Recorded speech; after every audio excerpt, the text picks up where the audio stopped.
make sure to like us on Facebook, follow us on Twitter, and subscribe to our YouTube channel.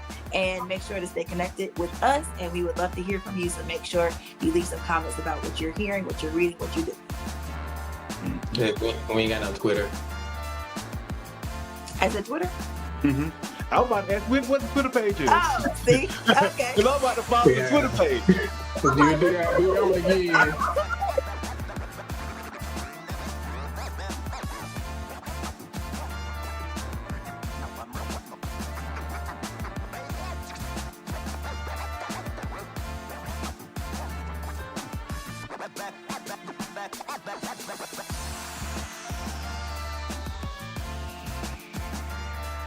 Hey everyone, and welcome back for a new episode of Four Friends in a Book podcast. I'm Chris Colston, joined here with Isaiah Tukes, Kimberly Lake, and Laria Reed. So if you're new to the channel, Four Friends in a Book podcast is our monthly podcast series where we have a discussion centered around a book that we're reading together, and we meet here for the discussion of that book and any topics, current events, trending things that may or may not relate to that book. So somewhat of a book club, book review mixed with just table talk amongst friends. Mm-hmm. So first and foremost, if you guys aren't already, please like, share, subscribe, tell a friend, coworker, family member, whatever, about our podcast. We'd love to hear from you guys. Also, if you have book recommendations for us, hit us up in the comments, let us know. And also for those on the podcasting services, please leave us a review. We would love to get that feedback from you guys.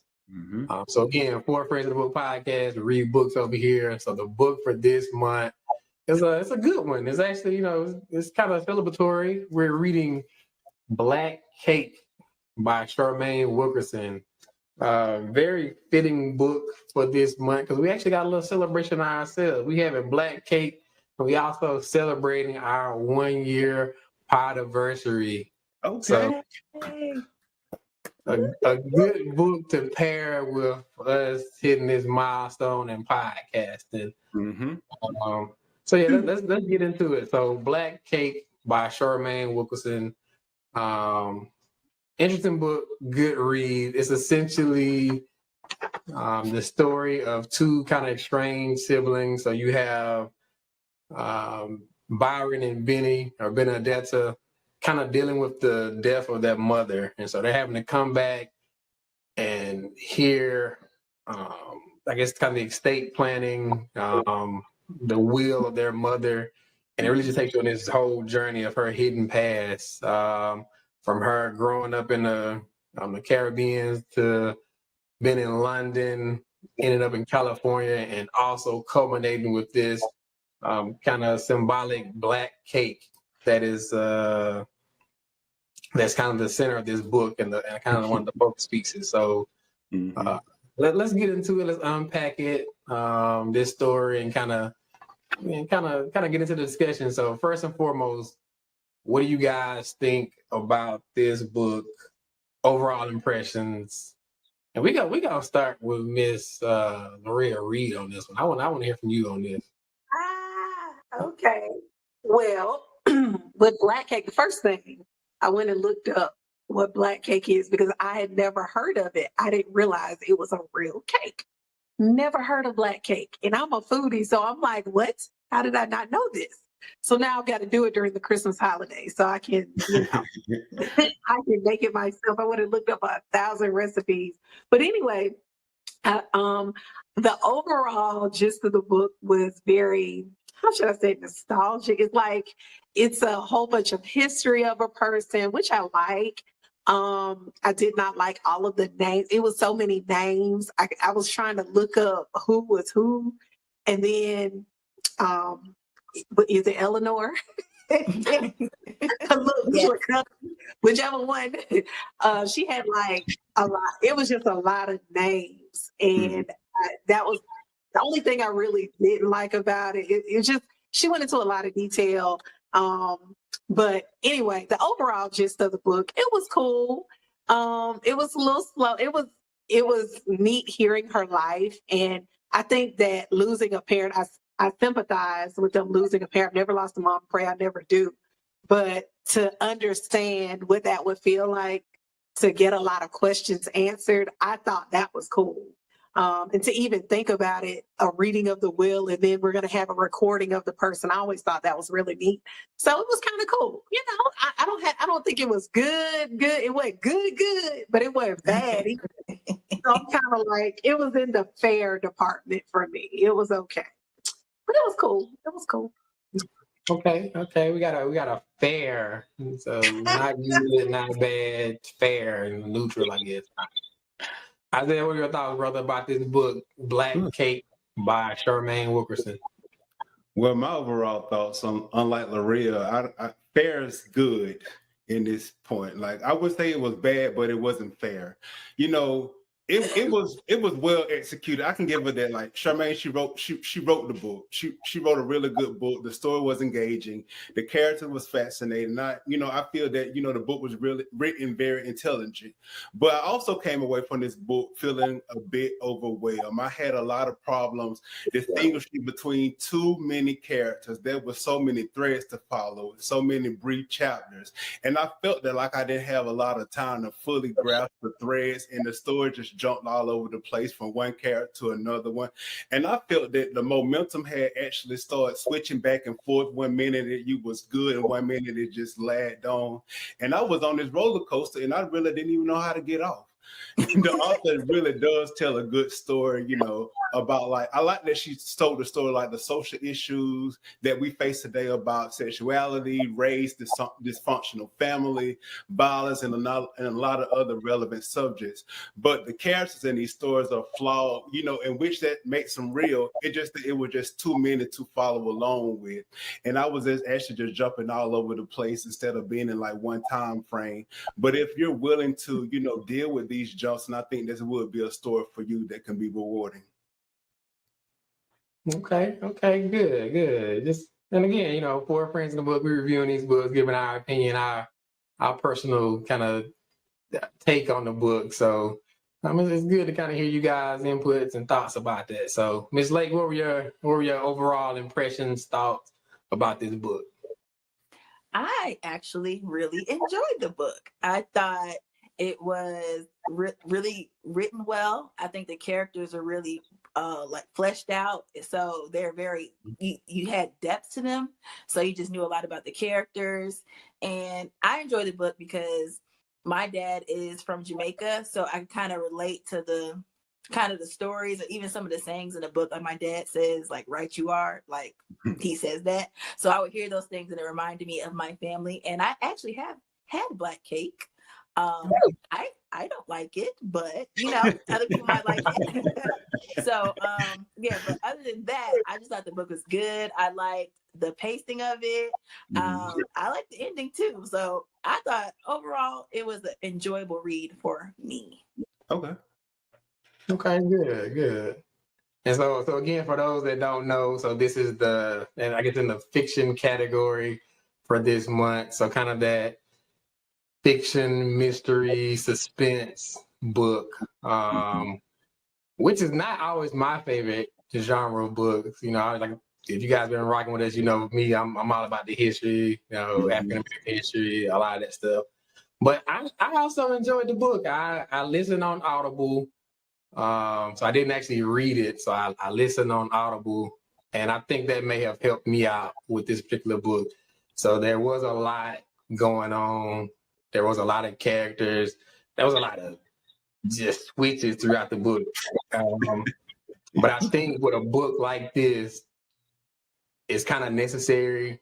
And we've kind of talked about in other, fiction books that we've read. It's kind of necessary to build up front to kind of really get that, for the story to really unfold. Because again, once it unfolded, like, you start hearing about Eleanor's past, and the kids are kind of just like hair blown back because they're literally listening to the life and story of their mother. Like, postpartum, she's dead, like she's gone, and they're hearing all this stuff that they're hearing for the first time. And it was kind of just like, wow. And she had a crazy life, a crazy story.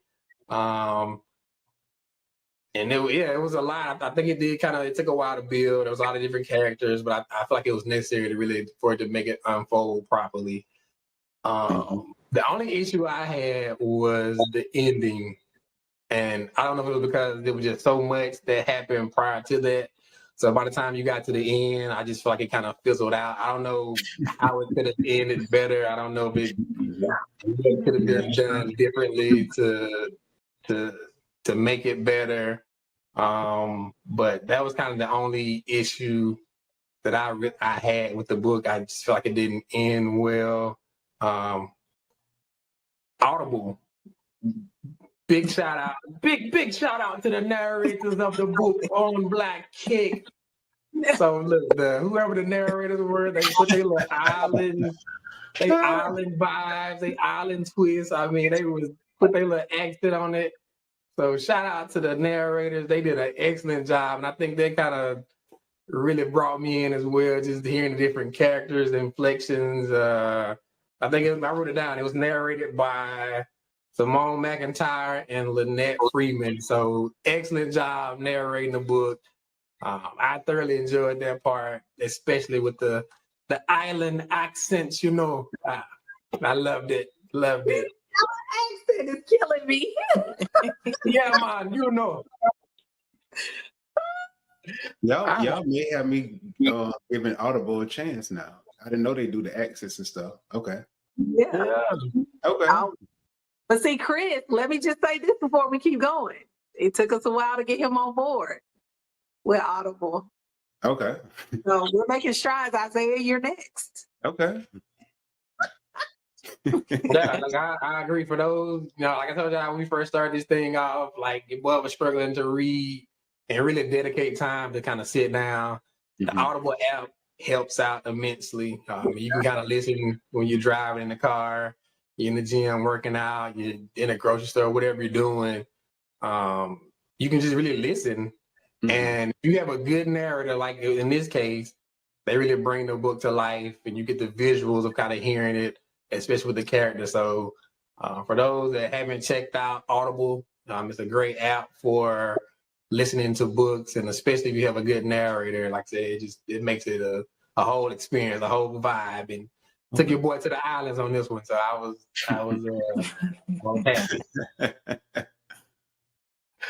All right, so we kind of talked about it a little bit. So Eleanor Bennett is the mother that has passed away, and she has 2 children that we know about up front, and that's the more information that comes after the fact. I don't want to give too much away if you haven't already read the book, but essentially she leaves a recording for her children, revealing all of her secrets, all of her past, her growing up, in the Caribbean, her, moving to London, how she ended up in California.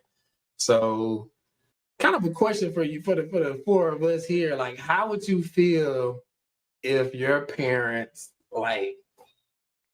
left a recording for you? Like, what do you think your reaction, how would you feel? Just kind of even being in their position. So in Byron's and Benny's position, where they're hearing all this stuff about her mom in this case, and some of her dad as well. They're both have passed away. Just hearing all this information for the first time, like, what were your thoughts about that whole, process, and how would you even react if that was the case for you? We're gonna come to my boy Isaiah on this one. We're gonna start him off with him. Okay. Well, as you said, Chris, like when their mom Eleanor actually left that recording for them, being as a child, I would have felt like, why my mama doing this? Like, you could have told me what you had to tell me why you were here, here on living on Earth. And basically, when I first would have heard the recording, I would have thought that, it was like a non-traditional will or like a breakdown of assets, but that was not even the case. Like the mom was basically holding secrets and finally chose to share them now. For me, I would have been hurt knowing that years went by and my mom and I couldn't even get that one-on-one conversation of her confessions. And I feel that as a child, I would have unintentionally carried the emotional burden that, that my mom actually had. And I would have had a lot of follow-up questions. Like, you just can't tell me that and not expect for me to go on. Like, no, I got a lot of questions and I need some answers. And I would have just been all over the place. And I would have felt like, that's me carrying that load, because me trying to get any kind of answer was all out the window, because at the time my mom has passed, and I felt like Eleanor, could have shared those things with her children. They could have built more relationships with their long lost sibling that they had. And I just think that was all going out the window. I think it was wrong. Me, I would have been hurt more so mad. I would have been more hurt that I couldn't get that one-on-one conversation. Yeah. No, that's good. And you kind of so Charmaine does a good job, I feel, even with the characters in the book. So, you have Benny and Byron, and you kind of see some of that within them as they are literally thinking that they're going to hear kind of the will and testaments of their mother and get just kind of blindsided with all this information. So they're kind of going through the roller coaster of emotions and that process of trying to understand and come to terms with it as well. So yeah, I can relate to that, and I think the characters also, you kind of saw some of that unfold with them as well. So Kim, what would you feel, or how would you feel if you were in this situation, hearing a lot about your parents for the first time in a recording format? I thought about this, and I would say the younger me would be really upset, especially like how the character in the Benny in the book, like her parents didn't accept her, like all these different things. I felt like it was hypocritical, because I'm like, y'all got all these secrets and all going on in your life. But the older me now, 38, I guess now I see the humanity of my parents, and that they are human, and humans have stuff they don't want to tell people. They have secrets. They had, hurts, traumas, all that. So I think now I could understand why my parents wouldn't tell me certain things. And I actually would be glad it was like, at least they told me something, or the truth it came out eventually. But I don't think I would be too upset. I would be shocked. But I think I would understand, especially how Eleanor told her whole story. You can see like, okay, I see why she hid a lot of things. So I think now I would be shocked, but I would understand, because I realize my parents are just people, and people do things like this all the time. Yeah.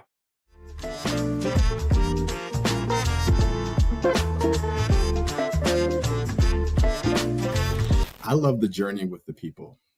I love to not only listen to God's voice as it speaks to me and through me to the congregation, but to also have a reciprocal stream where I am hearing the voice of God as it comes through the congregation back to me. So I love that exchange as we come together in the moment of worship to listen to the voice of the Spirit.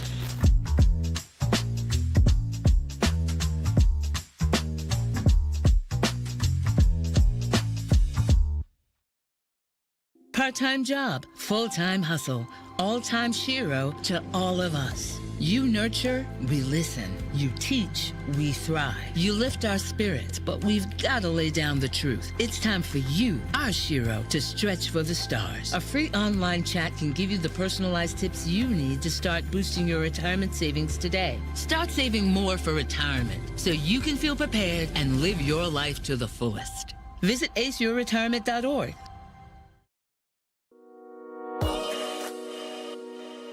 We got a Southern classic. We're going with some fried green tomatoes. Cornmeal mixture. Let's cover it up.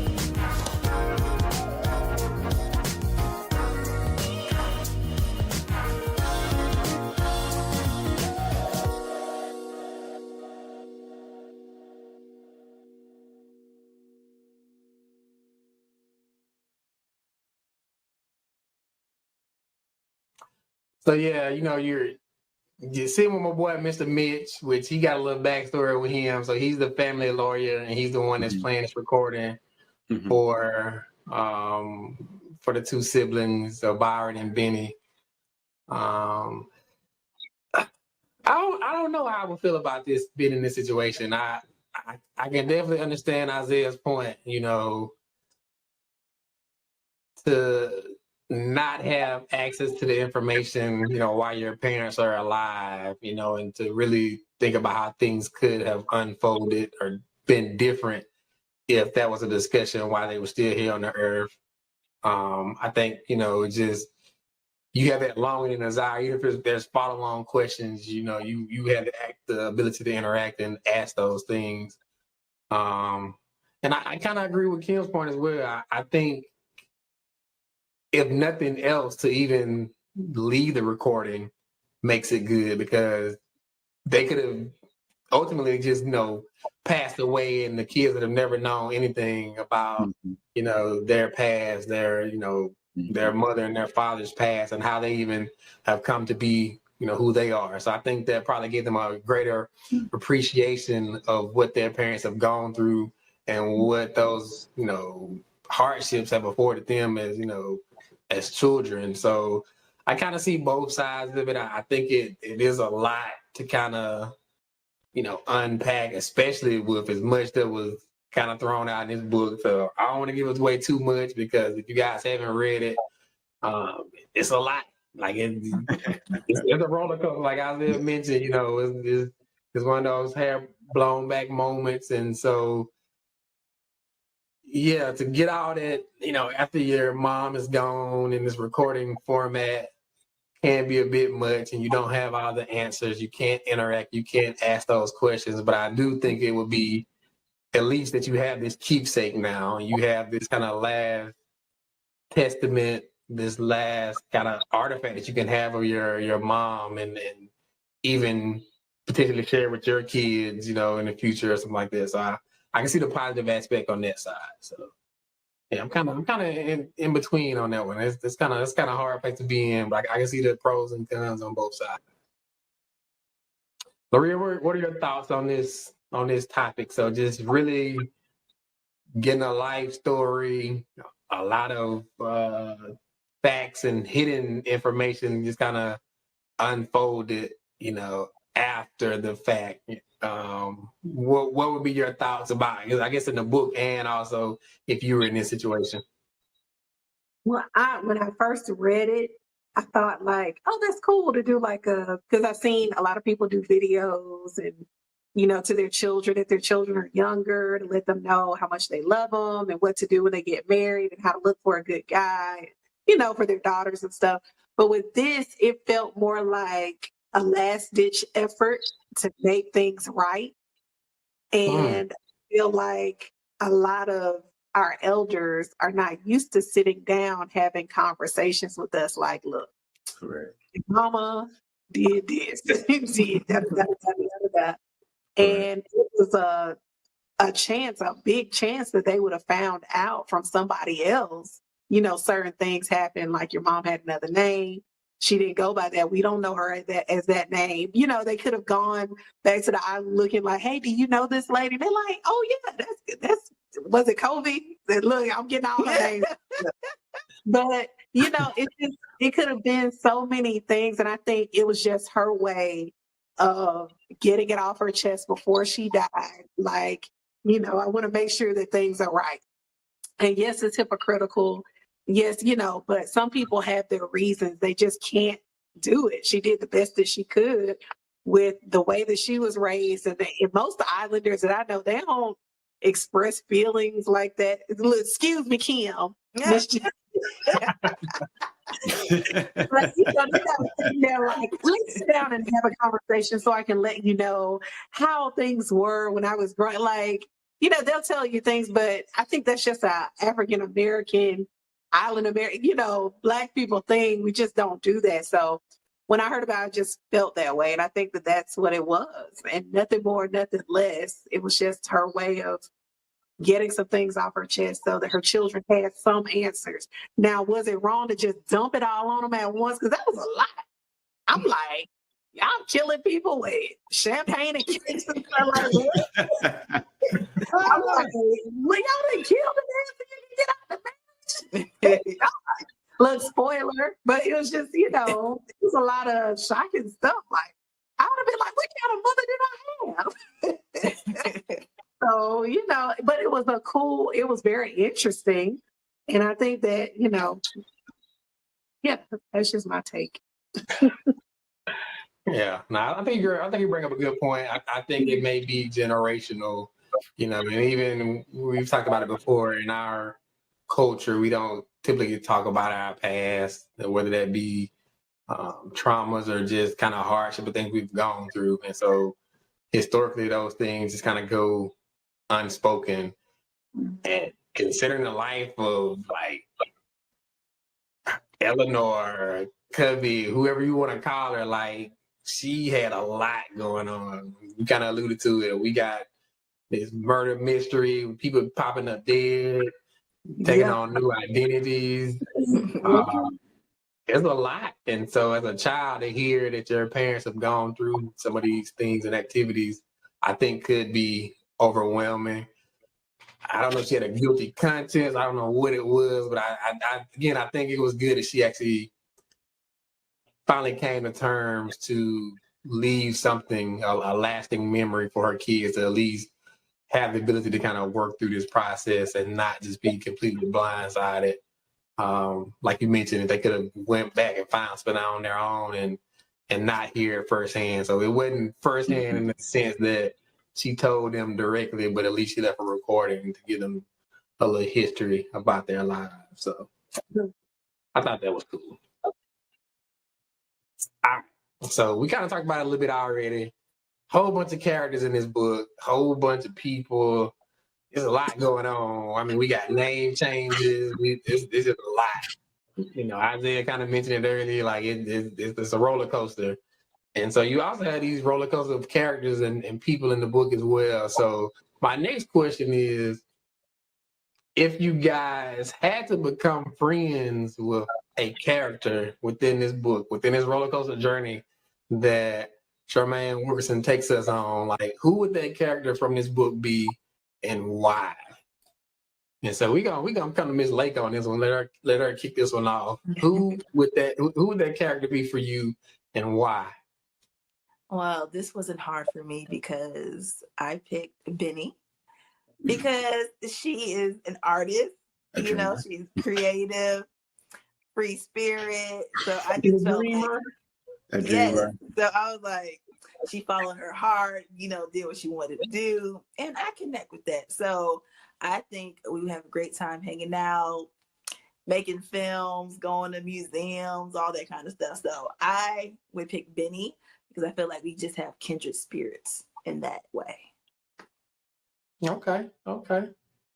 So I kind of thought about this question too. I think my boy Byron, like I feel like me and him probably could really hang out. Now I don't know about the surfing thing. I ain't really, you know, he was a California boy. So he was out there surfing. You know, you don't see a lot of black surfers, and not to say that we can't do it, but you know, I don't really play with the ocean like that. You know, we got sharks and all kinds of stuff. You know, me and Isaiah had this talk about this ocean, and it's too much out there for me. But I think I really connected with the fact that he was very intelligent. You know, he was a scientist, so very smart, but also kind of a TV personality, so well-spoken, and also just the journey he's gone through as far as his career, trying to, you know, advance his career, but facing hardships, you know, kind of being, you know, like kind of the only black person, you know, within his field, but having the hardships or feeling like he's been passed over for a promotion opportunity. So I think, you know, also as a black man, you know, in a professional career field as well, just I think me and probably could have a lot that we can relate to and connect with on that level. So I think if I had to be friends with somebody, that'd be my boy Byron. We you know, kick back and nerd out and just kind of have a good time. So outside of the surfing stuff, but yeah, he was my kind of favorite character throughout the book, and I think me and him probably would connect in real life if that was a possibility. So, Laria, who was that character for you? I was thinking about this, and I really didn't. I was like, and them died trying to get with his wife. It was so much.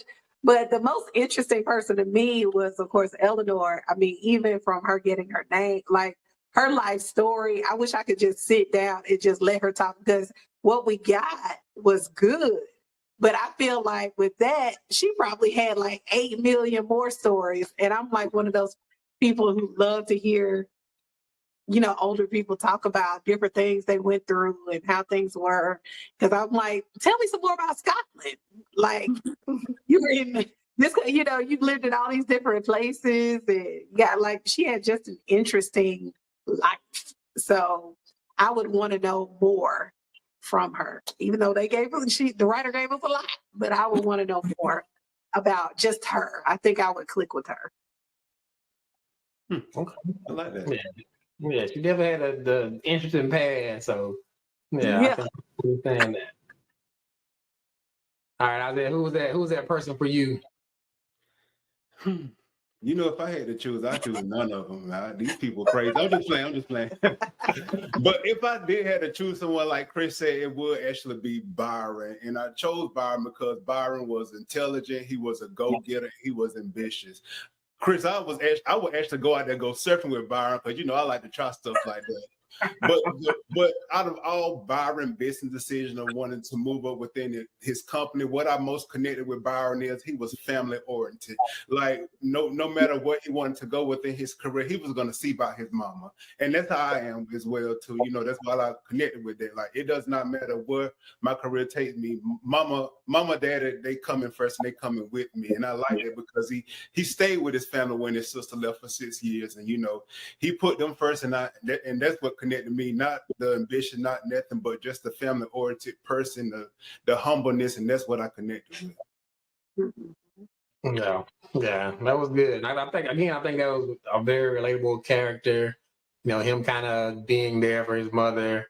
You know, even when Benny didn't show up for their father's funeral, you know, him just kind of being the strong person within the family. Even, you know, hearing the backstory of him being the big brother and looking out for his sister when she was younger. So yeah, he was a good character. I definitely connected with him. You know, Benny had her kind of roller coaster of events and her different things as well. So I can understand that. Of course, Eleanor Covey, whoever you want to call her, like just an awesome character.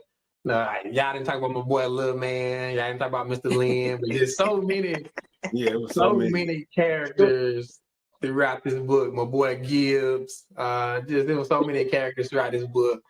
And like I said, I think Charmaine did a good job. It was a lot of building, but it helped it to really unfold and it kind of bring the book to life as you read it. So it was good. Good. All right, so look, we're gonna pivot a little bit here. You know, I talked about it when we first started. We reading Black Cake by Charmaine Wilkerson. Good book, good read for this month. You know, this is a cake book, Black Cake. Kim said she's tried it. She didn't really like it. I don't know much about it either. But we are also celebrating here on Four Friends in the Book podcast because we've hit a major milestone. 1 year podiversary. So this time last year was our debut episode of Four Friends in a Book. And so we can't, you know, have this, you know, show without talking about this major milestone that we've hit.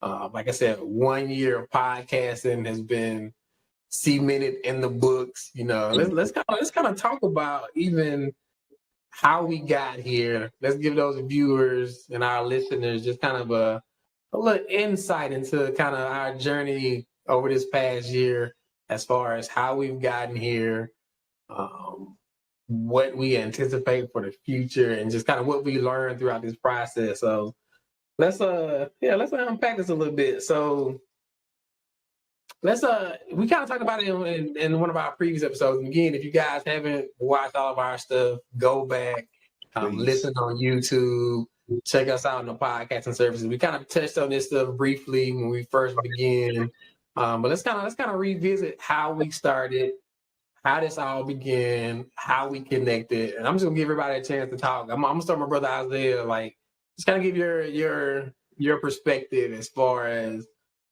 this journey for us, how we started, and how we kind of all connected to form Four Friends in the Book podcast. Well, before we even started the journey with the podcast, we was already four friends. You know, spent time with each other, church together. But this podcast actually, you know, I think was birthed through what we call the pandemic app called the House Party app. And I forgot, I don't know if it was Laria or Kim who actually introduced the app to us. But you know, we will be on House Party app, you know, for hours, just basically having conversations about books, cultural events, and just discussing an array of topics. And the pandemic, you know, had us all inside, so we had nothing to do but just to read, watch TV, and just catch up on stuff. But I think that's how this podcast actually started. You know, even when we was on House Party, when I'm going back thinking about it, we're doing the same thing that we're doing now. We just had discussions. We was going in about what we was reading, what was on Netflix, the films that was out. So, and that actually birthed the Four Friends in a Book podcast. Good. Kim, you So got anything to add to that? Well, yeah, I'll add to that. So it was Laria because the initial house party, the first one, she threw me like a surprise house party because I made a film called Segregated Sundays. Check it out. It's on YouTube if you haven't. And we had a house party. It was like a big group of us on house party celebrating the film, all of that. They were like, oh, we need to get on here again. But we got it there again and progressively, is that right? Yeah. There we go. And the group got like smaller and smaller and smaller. And then it would just be us four really on house party, just talking and hanging out. Cause like Isaiah says, the pandemic. So we weren't doing nothing on Fridays or Saturday, the weekends. So we were just on house party. And RIP to house party because it's no longer with us. Yes, it's gone. They made millions and got out. Yeah, like we wore the House Party app out. Yeah, we was on there playing Uno, playing trivia, charades. Yeah, I think you guys just bring up a good point. It kind of all just kind of was organically came to be. Like I said, we all are kind of connected with a local church here, which kind of been our connecting piece. We've kind of had just kind of individual connecting pieces that have kind of brought us all together with some of our common interests. And yeah, we was just really talking about brainstorming about some of the stuff we were talking about. It was like, you know, it was in that moment of, you know, quarantine, pandemic times. And I think it was more so just an outlet for us to have, you know, an opportunity to kind of connect in this digital environment.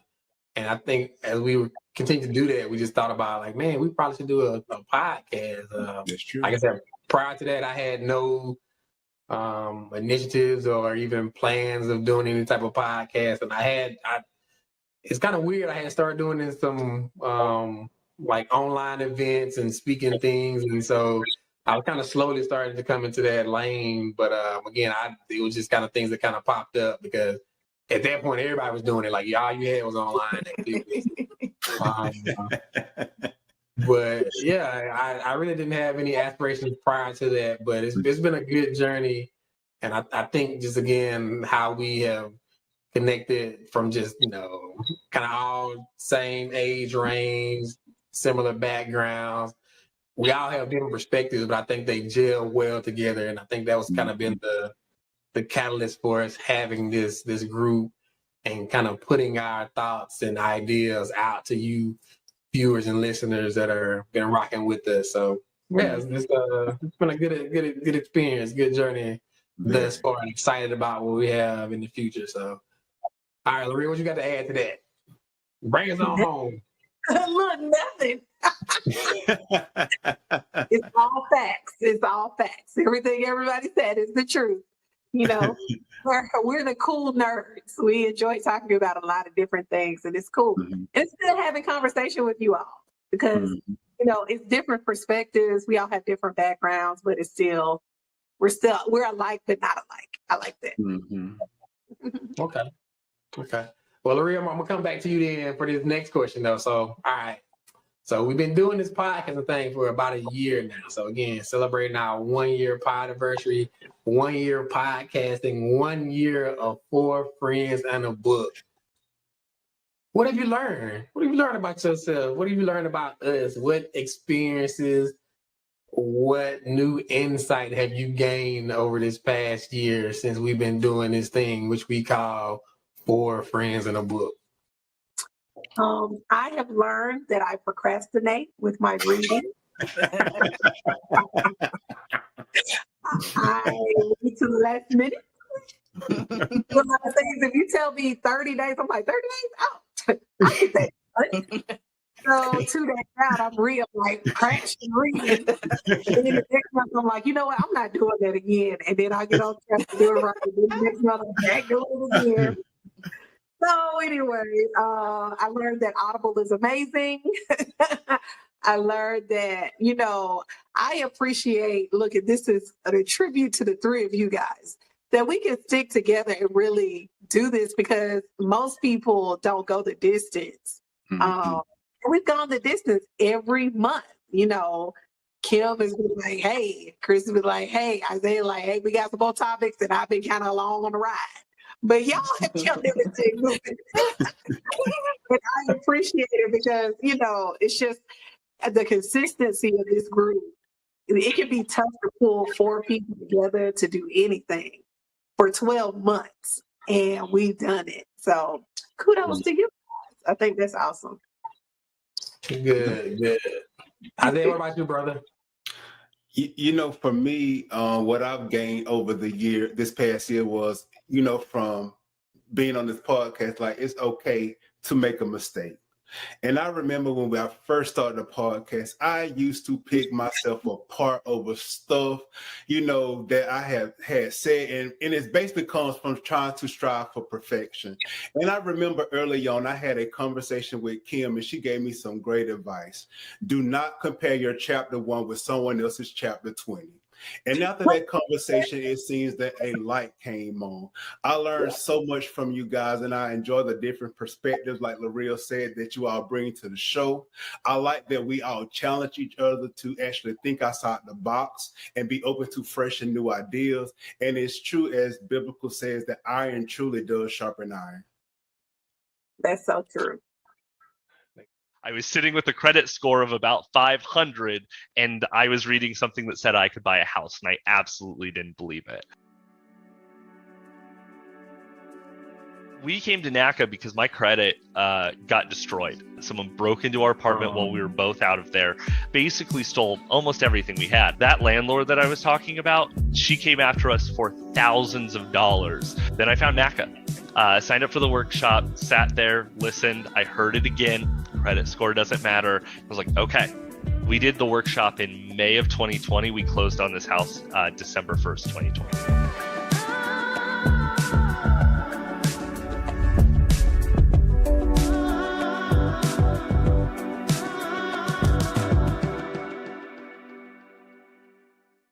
Every day, thousands of kids start vaping. And I can't let this happen to my kid. Of course, it's awkward to talk to your kids about the dangers of vaping. Hey, bestie, how sketch is vaping? It's hard to get their attention. Ready? Go. Yes. Look at that. You even turn yours over. So if you want to talk to your kids about the dangers of vaping, you got to get it trending.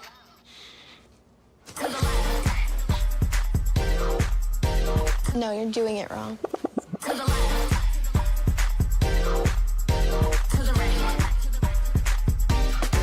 Let's go. Can we talk? Yeah, what's up? Visit talkaboutvaping.org for tips on when and how to have the vape talk. A lot of people are working from home. And it used to be that you could take that deduction personally, but you can't anymore. But as a business owner, if you utilize your home office space, that's a deduction you can take against your business income. So you want to know these things and implement these things properly on your tax return, because it saves you money.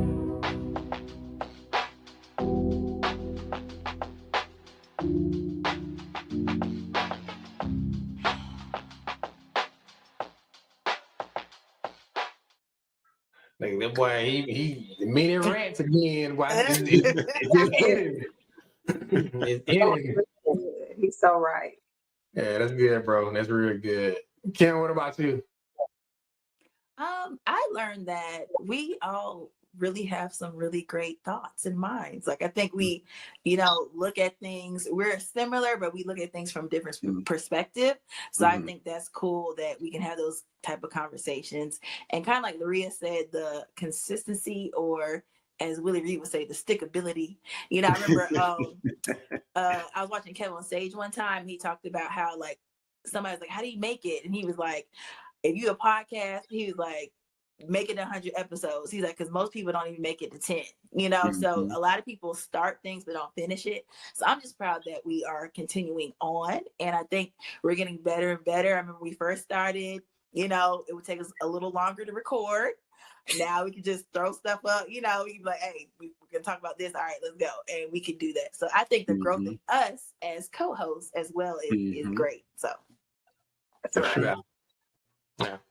No, I think you guys all really summed it up and kind of give the perspective that has really been kind of the foundation of what we are here.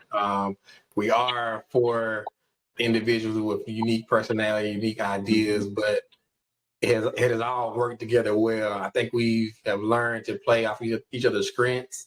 We kind of all have our roles and responsibilities when we're doing this podcasting thing.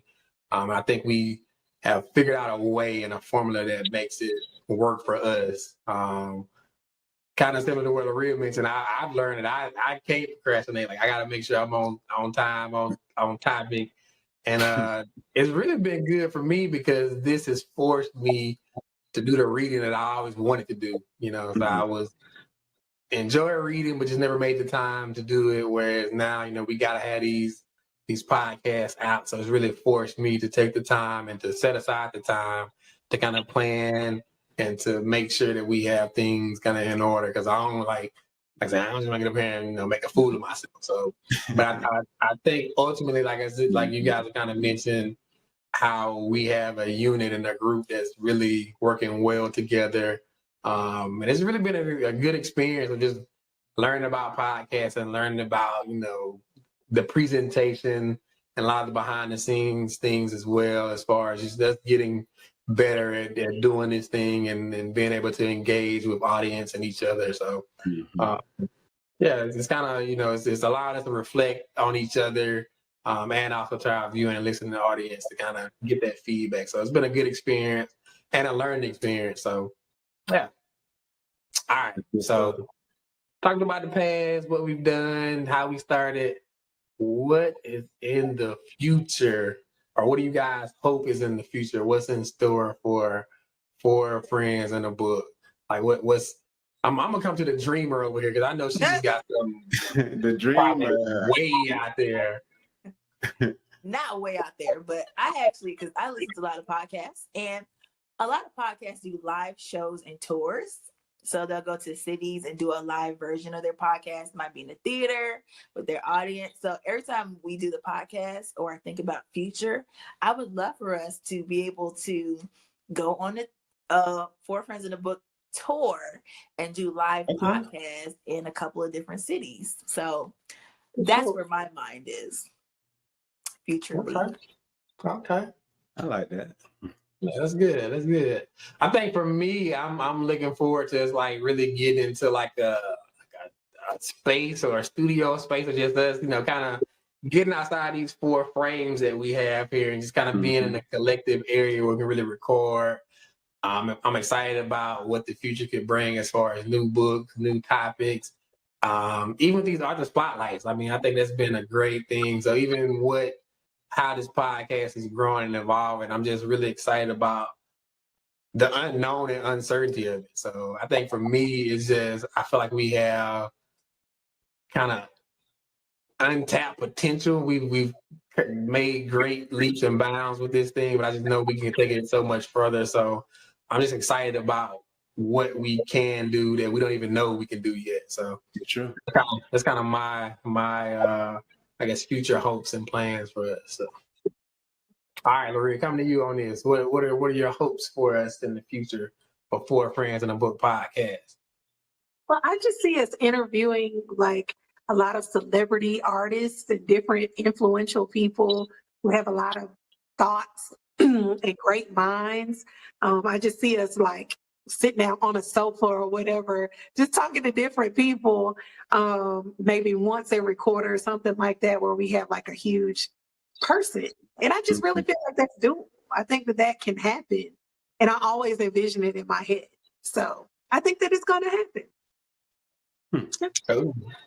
Like my boy Isaiah already called you a media mogul, so maybe it's rubbing off on us. You know, we might. Okay, the mogul. Let's try it. All right, Isaiah, what are your hopes for the future for Four Friends in the Book podcast as we reflect on this 1 year anniversary? For me, you know, I truly believe that your gifts will make room for you.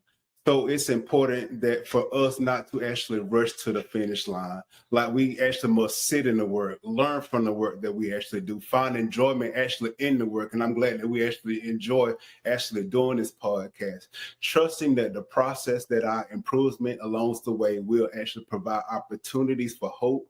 And actually we found wins out of this. You know, I have enjoyed this journey with you guys. I couldn't have imagined, you know, being on this podcast with any other people. And I actually hope that this show continues to positively impact the lives of so many people that actually watch us. And that wasn't right. That's good. That's good. So again, Four Friends in the Book podcast, we read books over here. The book for this month was Black Cake by Charmaine Wilkerson. And we're also celebrating our 1 year anniversary of podcasting. Four Friends in a Book is 1 year old this month. So we're just excited.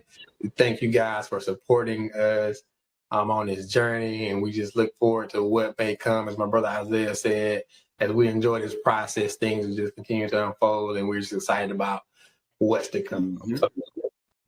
So again, if you've been rocking with us, you know, we ain't gonna get away from it. We got this special segment. So I ain't forget. So we got this special segment that we have every episode, which we call The Rant. 60 seconds, uninterrupted, speaking from the heart. My boy Isaiah Tucson gave us like 2 or 3 mini rants just in this episode alone. We never know what we're getting. It's always new information for us. We're getting it just raw and live. So my brother, do what you do, Mr. Rant Man himself. 60 seconds, starting now. Go. For decades, conservatives rallied their political base around abortion rights without any real expectation that it will be outlawed. Well, we come to find out that that's changed. The constitutional right that women have had in this country as it pertains to abortions are gone if this draft becomes on the opinion. Recently, a draft opinion was leaked from the Supreme Court. We don't care that it was leaked. We only care about what was leaked. For the past 50 years, the GOP has worked to overturn Roe v. Wade that protected women's privacy to safe abortions. One of my many issues with the pro-life constituents is that many say that they are pro-life, but they are also against the social safety nets that would tremendously help low-income children and their families. They also manage to be pro-death penalty, pro-violent policing, pro-unrestricted Second Amendment, and the list goes on. And all their life support dwindles immediately after a child is born. They don't care about helping babies. They only care about them being born. And that's that on that. Whew. Yeah, brother, like I said, it's just so much going on within our country right now. And I think this kind of speaks volume to us really being engaged with the process, also being aware, and also, we've mentioned it before, how your vote really matters. You know, we get these people that are in these offices and they have the access to, you know, appoint and appropriate certain people in our, you know, legal and governance system. So it is important. We may not see it in a moment, but we have to play our role and our part, and just really be engaged. So yeah, brother, thank you for your rant and just again providing information to our viewer and listening audience once again. All right, so we just wrapped our book, Black Cake, Charmaine Wilkerson. Celebrate our 1 year anniversary of podcasting, and my boy just killed his rant once again. So Four Friends in the Book. We read books over here, and we got to tell you about the book we got coming up for next month. Isaiah, go on and give it to him, brother. Before we let you go, please join us on our next episode as we discuss Heads of Color People, stories by Nafissa Thomas Spires. This book has been on everybody's shortlist and now it has made the radar of Four Friends in a Book podcast. Laria, can you please tell the viewers when they can tune in? You can tune in every third Thursday, right here. Every third Thursday of every month, we are right here ready to give you great reads that we have every month. And make sure to like us on Facebook, follow us on Instagram, and subscribe to our YouTube channel to stay up to date on all our podcasts and any new content we put out. And always, guys, we appreciate you for your support, for tuning in and listening with us. As always, let's continue to read, let's learn, let's grow, and let's have a discussion here on Four Friends in a Book. Thank you. Thank you.